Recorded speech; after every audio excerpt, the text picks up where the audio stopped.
Hello, everyone, and good evening. I am your host, Jason Miles, and welcome to another episode of This is Revolution podcast. If you're new to the channel, please hit like, subscribe, and don't forget to hit that notification bell as we're constantly adding new shows and cross streams all the time. Please check out the latest video essay, Welcome to the Terror Dome, and also the recap show that Pascal and I did, commenting on the essay. And if you haven't got a chance, also read the accompanying piece in Sublation magazine. They did change the title on me. I did want the title to also be Welcome to the Terror Dome. Also, don't forget, for those of you that are patrons, tomorrow night is movie night. And I got to pick the movie this time, and we will be watching Hollywood Shuffle, partially because I'm working on a video essay about the second wave of blaxploitation. And one thing I like about movie night is after we watch the film, because we watch it on Discord, we all watch it together and like we can see each other. It's actually really fun. We have a conversation, and the conversation we had last month after the Free State of Jones was a really good talk. I actually really dug it, and I like that movie a lot too. So Pascal will be here tomorrow night to join us on movie night. And if you want to watch the movie and you're not a patron, become a patron. It's extremely easy. For as little as $30, you can pay for the entire year, and you have access to all the champagne room, which is now a call-in show. I shouldn't say call-in only. It's a call-in show. So after the first hour tonight, we're going to the champagne room. Phone lines are already up for you guys. Call in, and you can comment on some of the topics you heard today, or whatever you want to talk about. I'm here for it. We're here for it. And before we bring in our guests, I was reading an interesting article. I actually thought of one of our guests today, Derick Varn, one of our past guests I was actually recently talking to the other day, Catherine Liu. I was reading an article dealing with some of the after effects of the Great Resignation. And it was about the possible end of middle management, or something that, Derick was probably, I guarantee he'll have at least a couple words to say about this. The end of the PMC, the professional managerial class. Yes, some businesses are finding that with so many employees working remotely, they no longer need the office hall monitor or middle manager. Middle managers make up about 17.6% of the U.S. workforce, according to a 2016 Harvard Business Review study.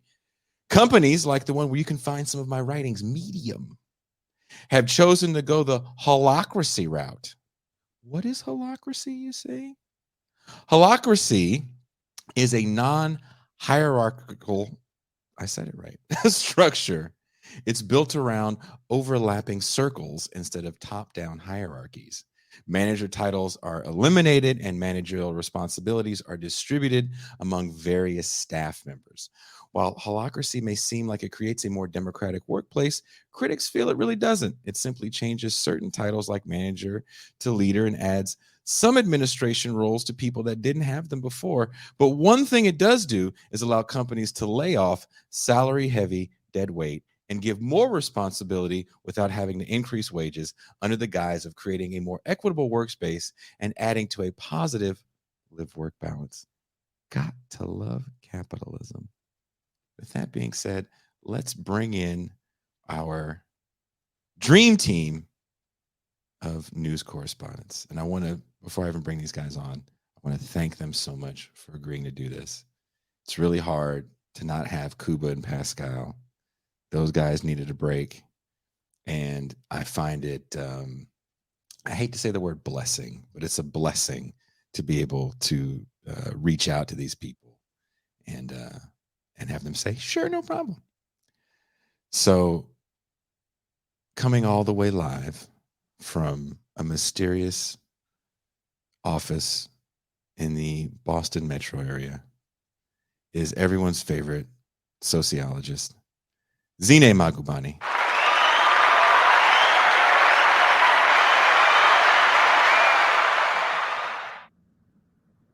Hi. Good evening. Thank you. Thank you. Being Oh, so much. favorite sociologist. Yeah. I have a favorite. Lots of things. You'll be surprised. I think relatively few people have a favorite sociologist, but if I can occupy that space, I won't refuse it. If I could collect you people like baseball cards, I would. And I do in my mind. Just know that. I'm being serious, and that's the sad part. And also, you know him as the mouth from the South, but this isn't Jimmy Hart. Some of you call him Talcum X, and I don't appreciate it. Some of you call him the Black Sean King, but I'm here for that. He is Pascal's favorite alabaster leftist. And he's someone I'm proud to call a friend. C. Derick Varn. Hi. Sorry, Varn. I've been watching way too many wrestling documentaries and crying. I've been crying through wrestling documentaries, and it's a bad look. Have you been watching stuff about Roddy Piper? Is that what's been getting you? Or? The Hart Foundation. I didn't realize Jimmy Snuka killed his girlfriend. Oh man, every wrestler I loved growing up is a horrible person with a bad drug problem, and they're usually pretty abusive, and sometimes they're murderers. The more you know. Yeah. Well, I mean, you wouldn't expect people who have to fake traumatic injuries and thus get traumatically injured to occasionally take micro brain injuries and kill people at all. You know, that's not something that's predictable or anything. So there's so many. There was a story that they told, and I feel so bad for Zine having to deal with the capitalist realism of my youth. But there was a wrestler who was notorious for literally, they cut themselves. They used to cut themselves to bleed. That was like a big thing. And you see some of the ones that are alive now, their heads are just, it looks like an old orange. It's just like so just ravaged with all these cuts. And I guess this one wrestler, before the WWF became what it was areas they wrestled in, not districts, I forget what they call them, territories. And there was one guy that controlled Puerto Rico. And I guess that was a big time territory. And they killed this one wrestler, just killed him. Yep. Killed him, like stabbed him in front of stabbed him, killed him. And I was like, what?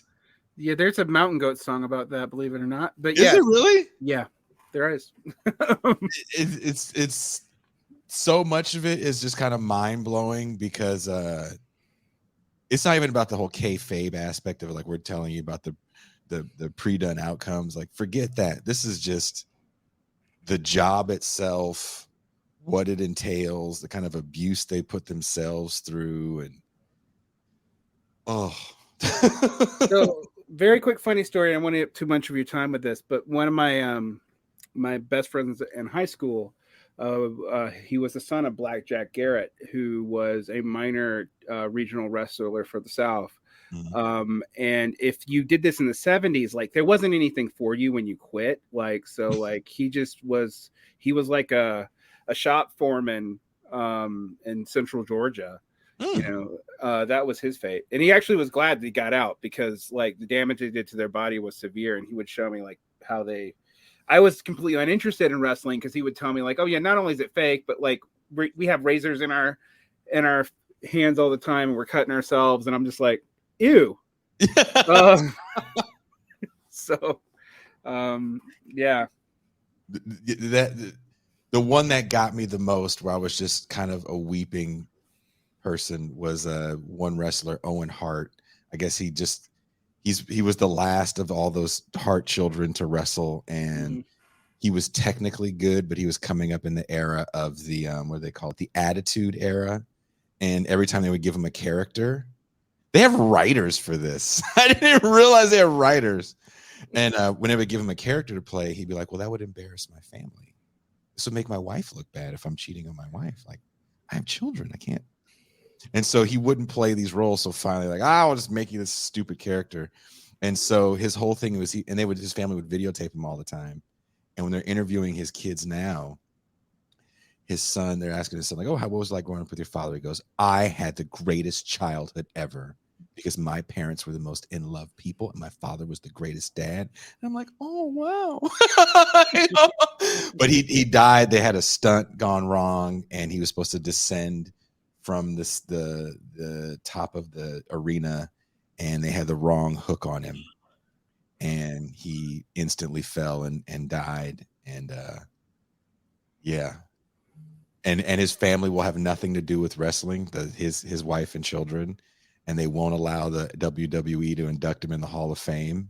But I guess what the family's done with their money is build houses for single moms because they felt the WWE left them destitute. And they're like, we put our father's name on that. You're not allowed to put our father's name on your wrestling. I was like, oh, that's pretty interesting. Cool. But enough of this wrestling talk. We're going to start off with Zine because she's got the heaviest topic. She wants to go for it. You know, she could have talked about. She goes, "Is there any I can talk about?" I was like, "You can talk about anything." I kind of want to. This is what she said. She says, "There's been a lot of talk about the epidemic of mental health crises among school-age kids. I love to talk about that from a class perspective." Along with a general discussion about parenting. Well, you got to talk about what you know. Well, I will cede the floor to you. Okay. And how long do you want me to drone on for? Because, you know, as a sociologist, I can drone on for a long time. Well, now you get to drone on with Derick and I, and Derick will probably have some smart guy questions, and I just have sound effects. Oh, Derick is a teacher, so I might actually have some questions. Yeah. I'm sure you're going to have some questions.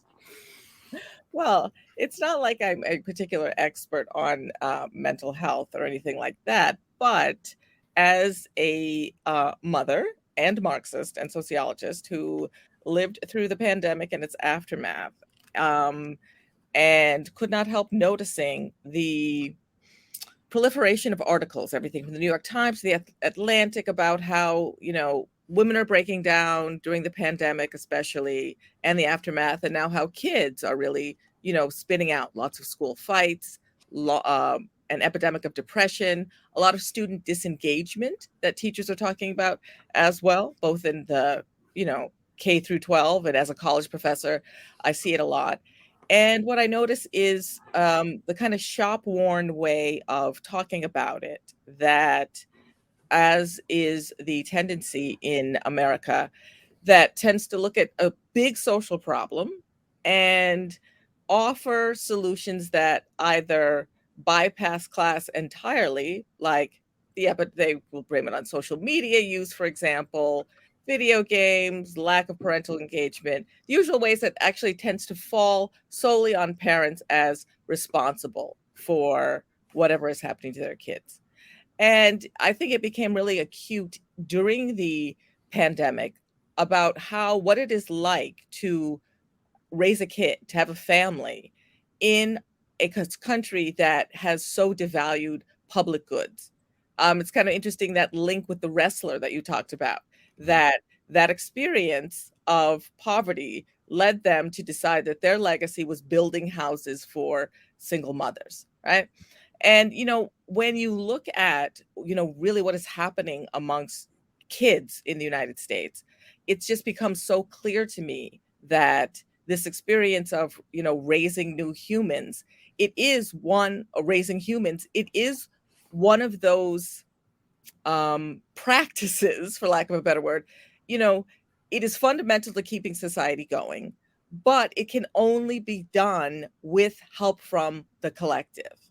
And the experience of, you know, raising kids in the United States that I have found is that every aspect of kids' lives is subject to market imperatives, right? Mhm. So your kid wants to play sports. I have 3 boys, very active in sports. And what becomes so clear to you is that even to engage in collective practices like play, it involves both such a high financial commitment, but also every aspect of it, in addition to the fact that you have to pay for it as a parent, every aspect of it is subject to, market imperatives in ways that I feel like are, profoundly alienating for kids and parents, right? So kind of what you saw in the pandemic as well, it's like, even though schools were, increasingly being defunded, right? You actually brought to me into sharp relief, like schools were playing such a strong role in like the welfare of the social good. Like it was the place that many kids not only went to be fed, but again, given our extended working hours, right? It sort of functions half as a place of learning, but also as like a place where kids have to be put in order for parents to work crazy amounts of hours. And really, like, again, like what I saw, during the pandemic was both this being sharp relief, like the shredding of the social fabric and the shredding of any sort of support of any kind that is so necessary for the raising of kids. And at the same time, as all of that falls away, and like you're supposed to do it individually as a parent, all of it. And as well, in a society where there's like, as we've seen, no ability to access any sort of mental health relief, like so many, even psychiatrists and things don't take insurance at all, right? Which I think has also been like so profoundly thrown into relief in the time that we're living in.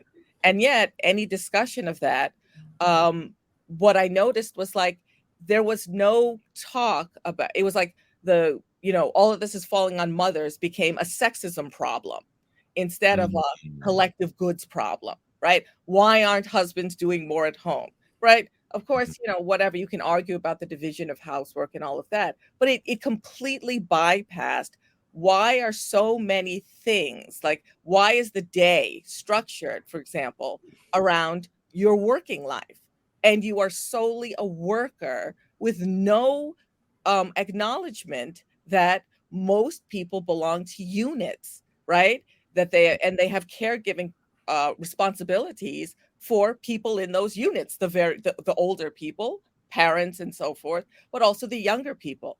And again, it just sort of became like, well, ask your spouse or your partner to do more rather than ask the state to do more, right? Like, why does the school shut down at 3? It cannot be an extended place for, children to just be.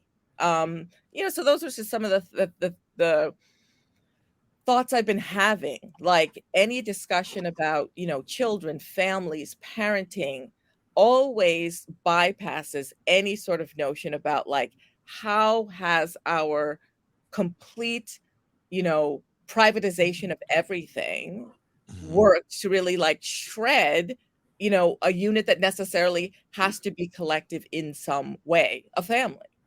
Let me bring Derick Varn in for this because Derick, you teach in a public school, if I'm not mistaken. I do, although not in a traditional public school anymore. I work for a public online program, but actually, I mean, it's something that we've really seen with the class divisions. There's a lot of focus on racial differences in our demographics, but the largest predictor of problems is going to be the income bracket that the student's in. While what we saw during the pandemic here, and I have to be careful how I talk about this for very clear reasons, but we've had a rash of suicidal ideation, a rash of downwardly mobile middle-income families where there were murder-suicides. Like that's happened more than once.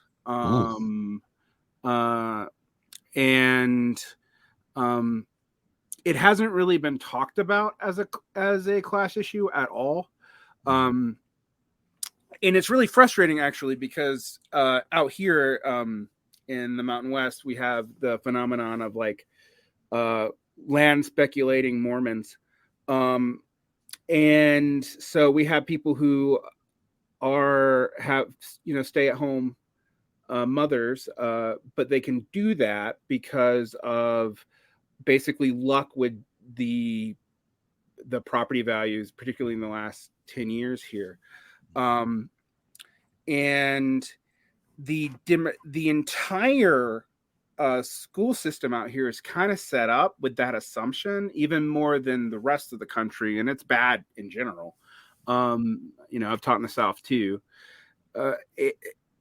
It's been kind of a nightmare to deal with because they're like, we'll get more parents involved. I'm like, well, PTA is at like 1:30 in the afternoon. Like, I can't even go. Like, like, like, and I don't have kids. I'm just a teacher. So but you're having it when I work. And we've had tons of issues like that. And just a lot of assumptions that the community, aka the parents, aka the mothers, would pick it up. But conversely, like, the men in these families are working and they aren't really available either. So it's been kind of, my experience totally comports with this. We've had a lot of stuff where, like, I teach a pretty heavily Latin community too, and we've had a lot of stuff with truancy issues, and then people just like disappearing because they're moving around for work, and we're like, we'll get the families in here, and I'm like, what are we gonna do? Like, we don't have work for them. And then the last bit of that actually is it's affecting the school system. And the third way is our property values have increased so much that families are completely pushed out of the city. So even though we're one of the few states with a above replacement level birth rate, but we're still having to close schools because it's too expensive for families to live anywhere. Wow. Like, and a lot of these families came out here because they were pushed out of California and Arizona, and so now they're getting pushed out of here. It's increasingly not clear where they're going to go either. So, yeah, my experience just backs this up, sadly. Andy Williams says the internet creates a hyper neoliberal expectation economy, and if you don't meet said expectations, you self-destruct. I've actually been thinking about that a lot, Andy, and I was talking to Zine about this before we came on, and I was talking to Teray about this earlier this morning. I live in one of the most violent countries in the world. Our homicide rate definitely doubles that of America. There are acts of violence that some people may call random, but it's definitely way more calculated than we see here. And I don't necessarily want to get into the the differences of murder. Murder is murder. That being said, one thing that friends of mine that do have children here, they go to school here actually, they're never worried about a school shooting. They're never worried about a shooting in a grocery store. They're never worried about a house of worship being shot up. Why do you guys think that is? I'm only about 40 plus miles away from the border, the imaginary line. Guns, while we may not have gun stores here, getting a gun in is not very difficult. No. People definitely have. Getting a machine gun in is not very difficult. Yeah. Like, I lived in Mexico, I know.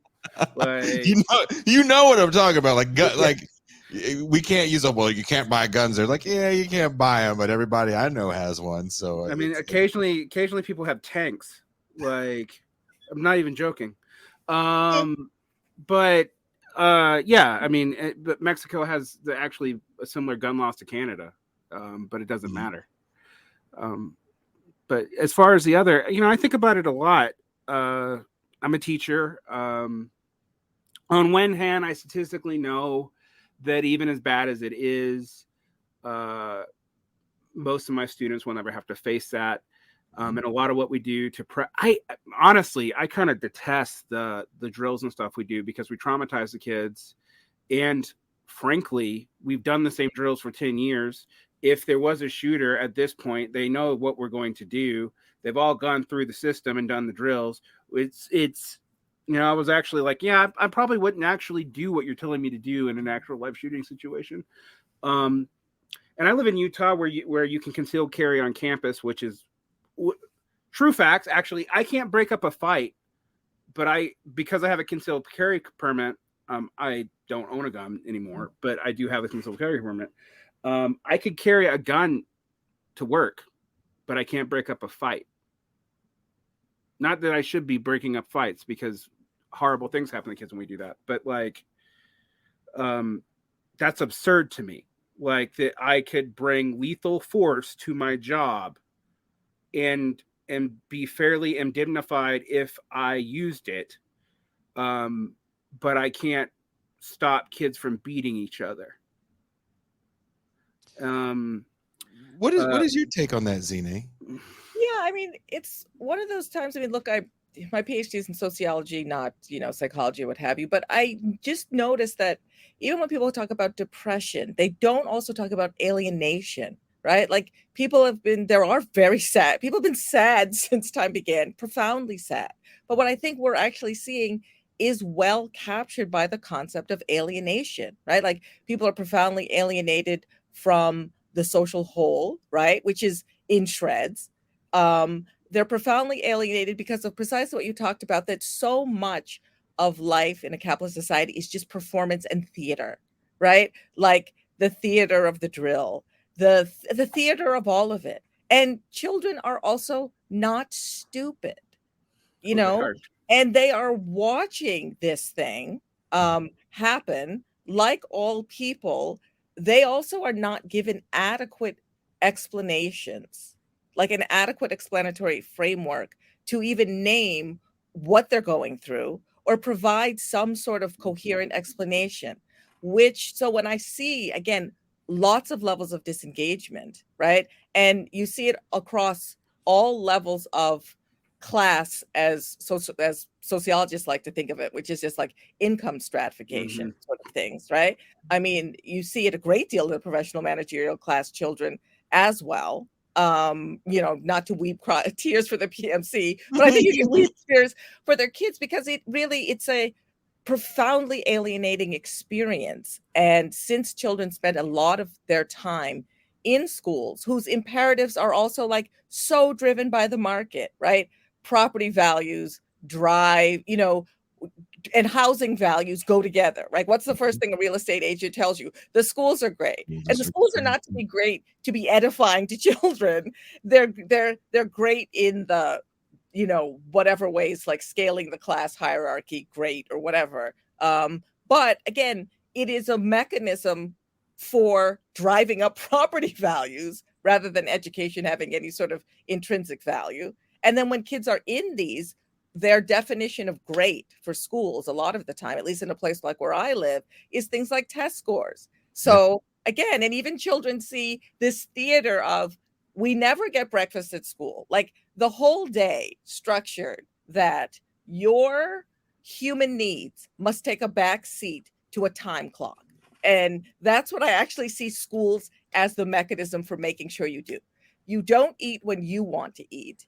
You don't actually, there is not sufficient time in most households, right? Whether professional managerial class or working class or poor, to get some food in your body of a decent nature. Go into school, no decent food. And they do this in Europe, actually. Like children have a solid breakfast and lunch. But what also kids notice, to circle back to how kids realize the theater, the days that they're fed are the days where they take the standardized tests that are the markers for a good school to drive up property values. Children see this. They are well aware. And wouldn't you also become disengaged from something like that? I mean, it's a normal human response. And it's, again, you're alienated from this thing that, the purpose of which is should be to develop you as a human. And again, they know that mostly the purpose of school is to drive you towards a job. That's actually really also too what's sad is the idea that like sports. Someone was also talking about this sports and just many extracurricular activities. I often talk about this with music, especially when we talk about the evolution of certain Black genres of music. Mm-hmm. And if you look at some of the younger musicians that play kind of this interesting fusion of jazz, R&B, funk, hip hop, guys like Thundercat, and there's another guy, I can't think of his name right now, that plays the drums and sings. Can't think of his name for the life of me. Saw him at Coachella a few years back. And Anderson .Paak. These guys come from a little bit of money because you have to pay for instruments. Yep. It's no longer like bands like Confunction and Earth, Wind and Fire, where they were given instruments at school. They learned how to play them. They formed bands in junior high and high school. And there were places for them to play and stuff like that. So sports is an extracurricular thing that's extremely expensive. And now, even if you look at, we're seeing it more in the NBA now. It's starting to matriculate to the NFL, and definitely it's been happening in baseball for forever. Is I'm a sports fan, and I like the Golden State Warriors, being from the Bay Area. I believe 3 or 4 of their starting 5 all had dads that played in the NBA. And that's becoming more and more. If your dad didn't play in the NBA, your dad played at a very high level. Your parents had to be able to pay for you to go get the training, because you need high level specified training. Hoop dreams, you leave that in the 90s. There ain't no more, working your way up from nothing. And now we're also seeing Catholic schools, again, private schools, become these centers of where all the top level athletes go, because they can afford to take on kids, give scholarships if they need to. But generally, there's it's almost like Europe now, where you're getting a class of athlete. And even then, the whole idea is that sports is for a purpose instead of for play. And every child psychologist will tell you that just playing is important. But then now the focus is again on doing it like a job, right? So even just you do an instrument for fun. Everything must be done like a job. And so again, you see this high level of disengagement on the part of a kid, because they recognize if they're not good at it or it doesn't serve a purpose, why bother? And again, it's very much driven by adult imperatives, right? I used to be kind of anti-video games until I read this article where somebody explained that actually those like live action, like it is an area away from adult supervision, right? And away from adults setting the rules, you having to do it in the adult way. Because even if you're playing on one of these soccer leagues like my kids do, they're not allowed to talk and socialize during the time. You're supposed to be doing the drills. You see, so the sports that you pay for, they're not play. You're not playing. And that really, I think, does a profound damage to, a person's development as a person. Children need play, and there is no space for play in our contemporary society. What do you say, Derick? I would say it's even probably worse than that, to be honest. Increasingly, club sports are replacing high school sports, exactly. And the high schools are using the clubs. And unlike in Latin America and places where club sports are cheap or free, actually. So in soccer here, and is a big sport here in the Mountain West, if you don't play club, you can't get on the high school team. The prior junior varsity team is not even worth it. And if you and you really need to play both, which means you have to have the time, the capacity, and the money. And we're talking levels of money that I don't think people realize. Like the school fees for it are now. Yes, we have to. I got this is about to be a rant because I know some things about educational law where we're supposed to waive the fees for the poor, but we can't charge other people for that, and we can't. So what we increasingly do is push it out of the system entirely, because it's not funded by the state either. at least not here in Utah. And so we'll set aside from like land trust funds for it. And then you see what the if you're a cheerleader or soccer or football, your kit is going to cost you about $2,000 in public school, and then if you're doing club, add about $3,000 to $4,000 that.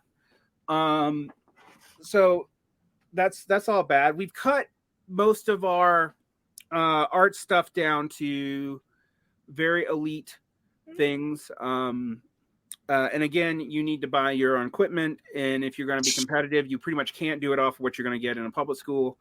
And so you've seen this, and this goes all the way up. I'm a writer as well. When I hear about how many people have to work for free or do interns for free, I'm like, there's no way I could have done that. My background is like, my mother became a nurse when I was 20. And she was a Huddle House waitress before that. My dad was a mechanic, not a poor one, but you're still in the lower middle class with that, with several children in the household. I was talking to someone the other day about how, like, when people say Roseanne is a working class sitcom, and I'm like, yeah, but that house is still 3 times too big. Being perfectly frank. So when I think about that, most of my students who are poor, unless they're amazing, are shut out of that. If they're amazing, someone might fund them for a little while. But then they're likely to be sold a good that they're going to go professional. And that's almost never going to happen. The statistics of that are so low. And so a lot of kids are even fed a bill of goods that the sports are going to get them out, and they're not. And that also infuriates me because, one, like, we should be like in high school, for example, there is no unstructured break time. Exactly. There's none. Like there's like 2 play at times when you can go to the bathroom with an additional 5 minutes. There's lunch, which is increasingly controlled. There's fewer and fewer electives because they're too expensive. I mean, you might have one art teacher for 3 or 4 schools. That's a good point. So, and in my state, we've cut things down to the point that, like, most core classes are up to 45 students a class. So there's just no, there's no viability to it. And the students have lost faith. I mean, across the board, they'll just tell you outright they've lost faith. Even the kind of sociologically upper middle class students. And I have to also specify, because when I talk as a Marxist, I use class differently than when I talk as an educator. But that they also don't think there's much of a future to them, and they don't even know what the schools are looking for anymore. Like, okay, so we have ended a lot of the mandatory testing in some of the states. Kind of. They're still asked to do the test, but now the tests are just for the schools to figure out how we rank our property values. They're not even for them to get into college.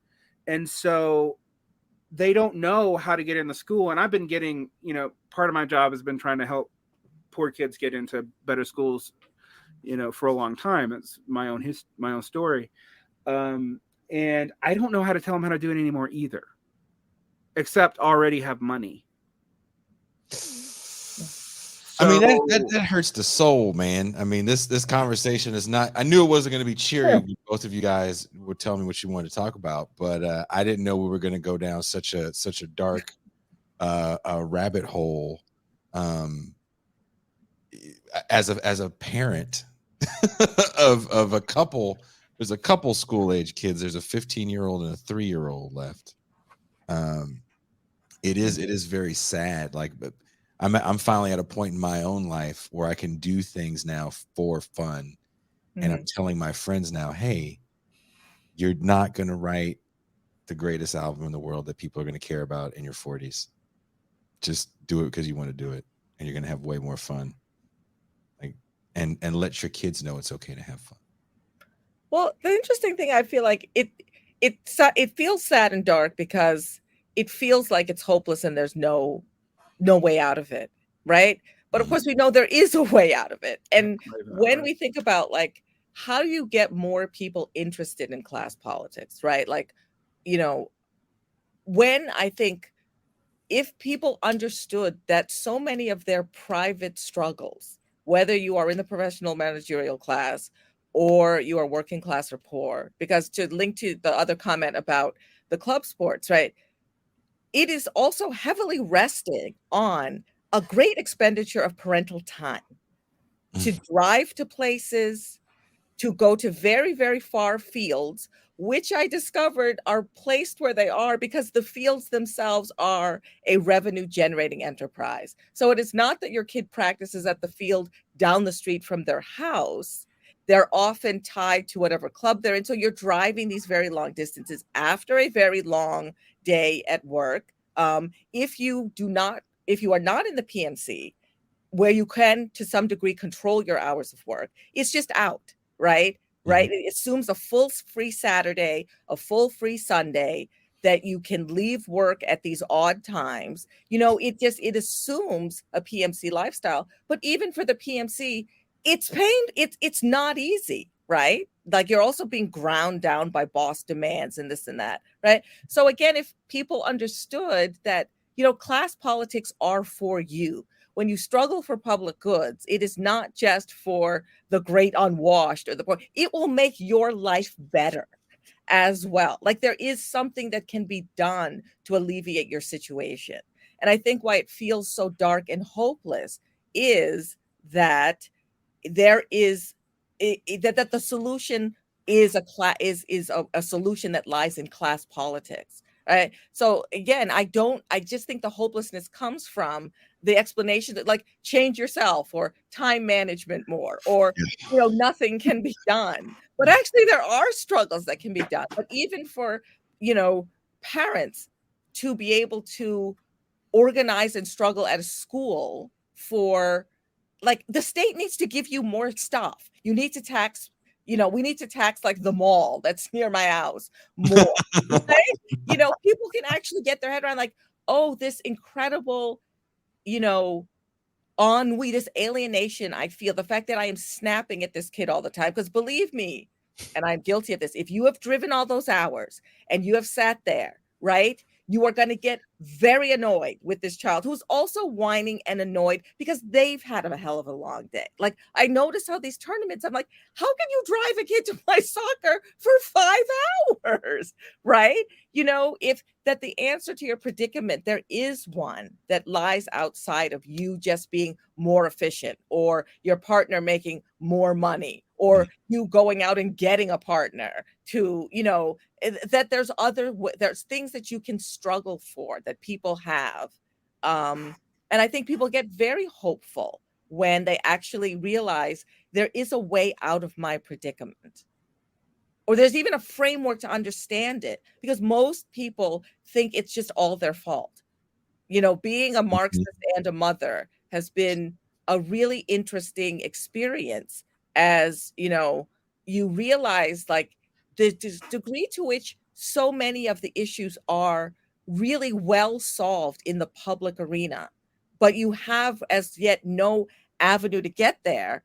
And everything you're told, you know, from you know, Oprah magazine to Instagram or whatever is how to better yourself. If you could just be better, you wouldn't be facing this. And you tend to do it to your kid. Like that's all that anxiety and pushing them to the better school. And if you do it right, you'll have a good life and you'll escape all of this. And as the kid knows, I mean, our kids look at us all the time. They're like, what do I want to do all that? You and dad work all the time. Yeah, we're telling you to go to school and study and do all this and go to great college. So why you can work as hard as we do and be annoyed all the time? Again, kids are not dumb. No, they are not. No. One thing I'll just say that I think we need to talk about, like alienation and declining expectations and whatnot, is that my working class parents had a better expectation of lifestyle than me, who is technically a class above them in the sociological standard. Like They could buy a home, even if it's a crappy home, but they could buy one. I would kill to be able to buy a crappy home now. Like, it would take me $40,000 in savings, which, you know, and I'm not poor. So, like, it's not something you can easily do. And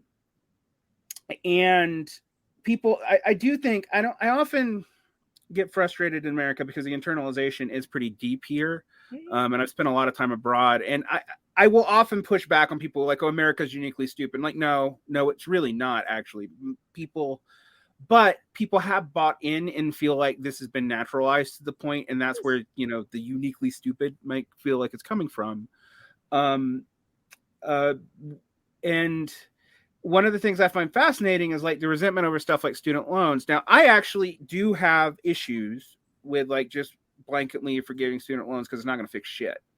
Like, it'll fix it for one time for a certain group of people, but Biden won't have the power to even fix the loan system by that action. And I say this as a person who is, you know, the things that they use to help you when you get out of that, like you say you go on IBR, which I did for many, many years. I owe more now than when I started, and I haven't missed that many payments. Damn. All right, because I went on to income-based repayment and did what they said to do when you were a moderate low income earner when you first get out. And you just realize, oh, even at these subsidized rates, this is collecting 6% interest at like $60 a day. Like, so you just realize how insane it gets. I bring that up just because a lot of the reasons why people feel like this is impossible is, and also that people are resentful about it, because you do have a bunch of people who have survivor's guilt because they've gone through this, they've done it now. And this is something that I talk to people about. Like, most people from my class background actually end up being conservative if they move up at all, because you feel like you are the standard for which other people should be able to be, and you don't grudge your own luck. And that's a problem. I mean, like, you know, we can talk about this and like how reactionary, I mean, maybe I'm the wrong person to say this because I'm pale, but how reactionary certain, like, say, elite classes of minorities can be, because they, particularly to themselves, their own sub-demographic and class background both, because they feel like everybody could have done what they did, and they don't see they were complete luck in some of that situation, you know. Oh God, yeah, that's definitely a problem. That's definitely a problem, and I think that's where those generational wars also come into play a little bit too, with an older group of people. Not all of them that definitely look back on the younger generation and go, well, why don't you just work harder? It's almost like Archie Bunker.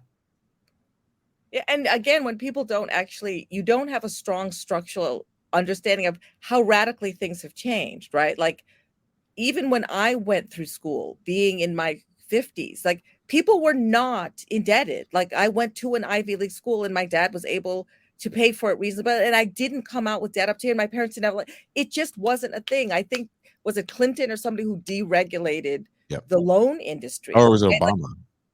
No, it was Clinton. It was a bit before. Like, I feel like it sort of happened in the Clinton era, because when I was going through school, like, you know, graduated from high school in 87, college in 91, you could still reasonably think, we were told school debt is good debt, right? That the interest rates were, it changed radically, right? And that's not the sort of thing you're sitting there watching. So it is easy to fall into a, well, why don't you just do it like I did, or I took out loans? You don't actually. I can see it because I work at a university, so I can see the huge, massive difference, right? That between when I was in school in the 90s and what is happening now. But I don't entirely fault ordinary olds like myself. Like, if you don't have that longitudinal and that long view, it is harder to appreciate just how bad things have gotten. And of course, the rhetoric doesn't change, though. So the rhetoric still is, go to school, take out the loans that are necessary, make it through school, and you will have a good life. And I really don't believe that is. I'll tell you guys a real story. I'll be honest. I will pull back a little bit of the real veil my daughter came down to visit me a month or so ago, and we had this talk, and then she had a big breakdown fight. I was going to find another word to say it. It was a fight. She's 24, and it's partially me. I'm not the greatest dad person, but she had confessed something in this breakdown that really kind of effed my head up. She goes, "You and mom don't have a house." And I'm not like some of these people I know where if I don't make it, I can just go live in the backyard, back shed. Yep. And that's a concern. She's 23. And what we have or don't have, I wouldn't think would be a concern of hers. But even she sees options dwindling. And coincidentally enough, Varn and Zine, she does want to get into teaching. She's going to school right now. Oh God, you might want to have her talk to me. But I think a lot about this because I had to sit down with some of my leftist friends one day and be like, okay, I realize that you're income poor, but you could live with your family for 3 or 4 years or 5 years or 6 years. Yeah. And I couldn't. Just to put it to you, like blatantly, I moved back in with my family twice. I slept on a couch in a house of 8 people. That's like less than 100,000 feet. So, I couldn't work or, and do that for very long. If I brought my then spouse with me, we had absolutely no space or privacy. So we had to make it work one way or the other, even if that meant doing sketchy shit. And I'm just like, so while I income wise understand why you feel this way, I do, you need to look at wealth. Unfortunately, now people are finally talking about that, but they're only talking about it in weird racial terms that like bracket out class differences again. So that's a whole different problem, but it's just like, the amount now, if you don't buy a house, like not just do you not have a place to camp out, if you don't buy a house in a fairly decent area, like my parents' house is still, even all this appreciation, their house is still not worth crap. Your kids pretty much cannot enter the housing market now unless they make a job that they can bank between $20,000 and $40,000 to just get a 10% minimum for a first-time homeowners.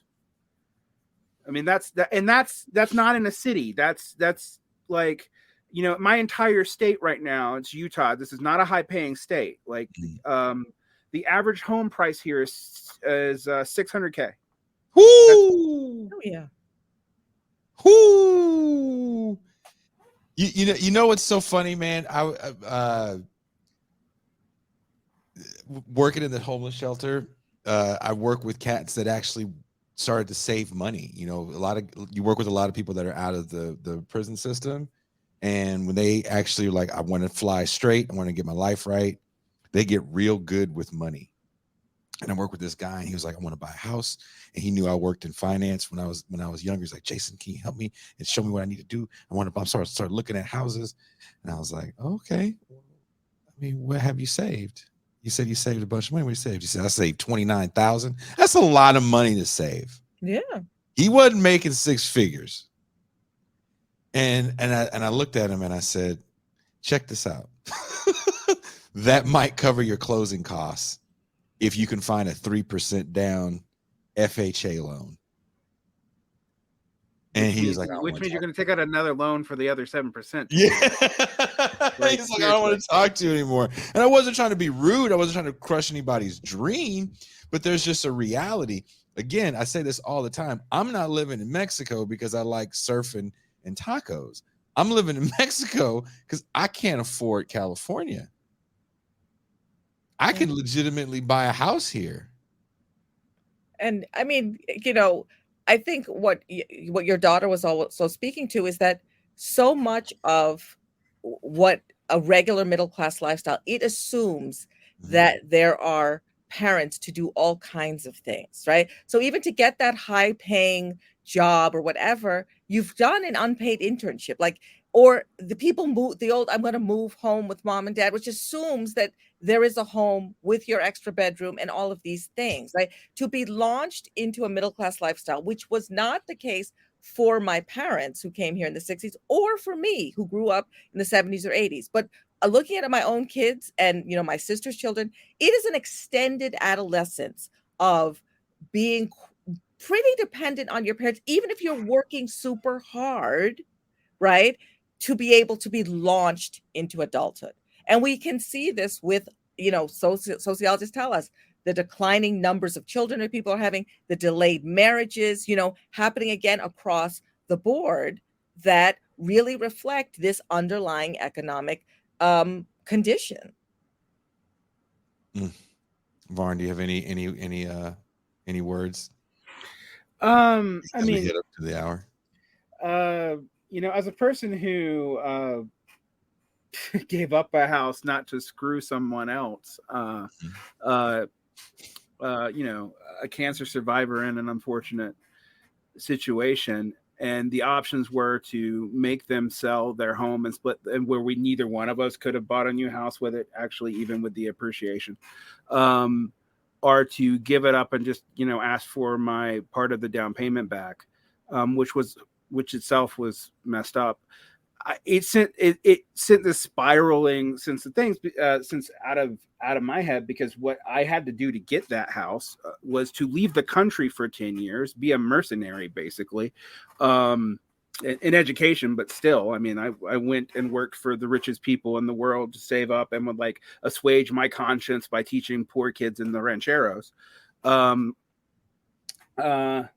It's not possible to do unless you already have wealth in your line. And when I think about, like, even my parents who were poor, I mean, legitly poor, were able to scrounge up enough to get a shitty house that they've been able to actually survive off of refinancing and kind of screwing their financial future with that. But they at least could do that. Like when they got too many medical debts, they'd refinance their house, which was how a lot of lower middle class and middle class workers survived in the 90s. Actually, that was like the strategy. That's all over, and they now can't retire. You know, my mom's disabled, but my stepfather will die working. It's something that I see, and yet I'm also really bitter myself because I was told to go and get this, you know, professional job, and like you know, spend half of a mortgage 10 years ago on an education, and still see that, like, no, if I'd played by the normal rules that I was supposed to play by, I would have never even been able to do what I did. I had to get lucky. I had to go abroad. I had to be a total mercenary. And I am sometimes frustrated with leftists, frankly, who do not come from a background to see this. What they see is, and a lot of them legitimately see this, they see that a lot of their upper middle class families are running out of money. And they're beginning to lose their assets in their home, but they still have something. And they're like, you know, their first job they took was when they were 28 years old or 31 years old or whatever. And I'm like, I was working at 15. So even in our sector, and a lot of these people are now formally, I would actually say a lot of them are even workers now. They've pretty much they've fallen out of their class they're from. But the world, you know, the habitats that they came from closed them off for this, and now they're shocked with the realization. And I think the other thing that I think is going to come out during COVID, and Pascal and I used to talk about this, is like some of these people are now getting the wealth from the houses from their parents because they died of COVID, or because their parents finally like freaked out and dropped out of the market and gave them their inheritance early. And that's going to sharpen the class divide amongst people under 40. So, and I think we're going to see a lot of that too. I mean, I'm already seeing it in my cohort. So, it's going to be interesting. I have no idea what that's going to do to politics, but it's definitely real. But even middle class and upper middle class kids, a lot of them do not feel like they have a future. Like they just don't. Like it's scary. My daughter made me. I don't want to say it should make me feel bad. I'll be honest. I felt bad, and I don't know how her mom feels about it. Her and I don't really talk, but it definitely made me think about, man, I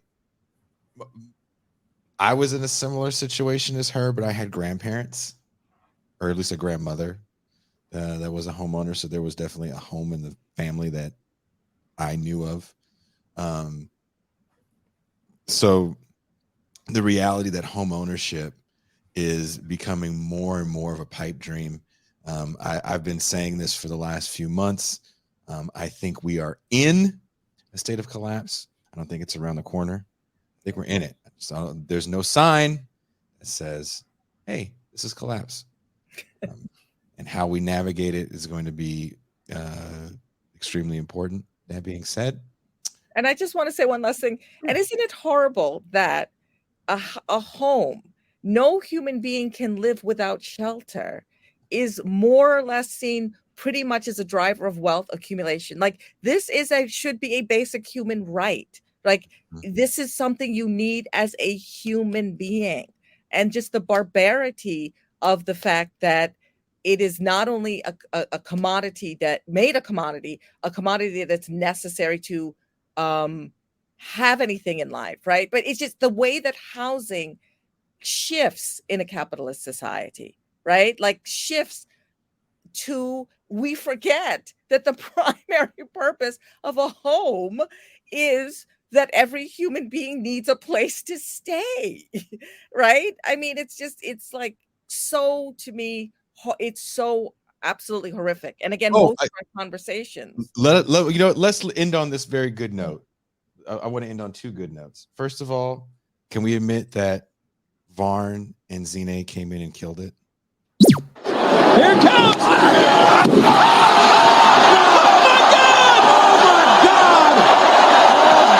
my God! Even if we only technically talked about one news item.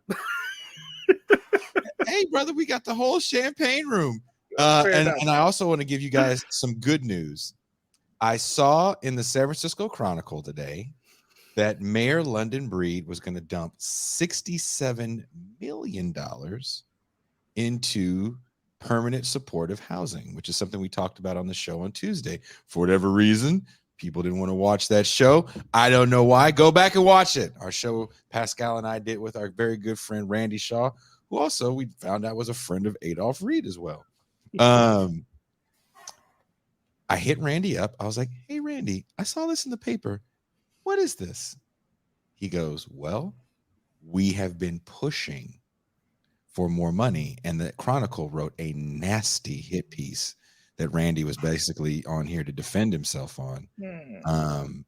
And they got 15 million, or they should be getting some just for them. And one of their projects, they took over 100-year-old buildings, and they're dealing with a cohort that a lot of people probably shouldn't be alone in these buildings. They need a lot of supervision. And they do a phenomenal job over there in the Tenderloin in San Francisco. So shout out to Randy Shaw. Oh, sorry, that was the wrong sound bank. Almost said the wrong one.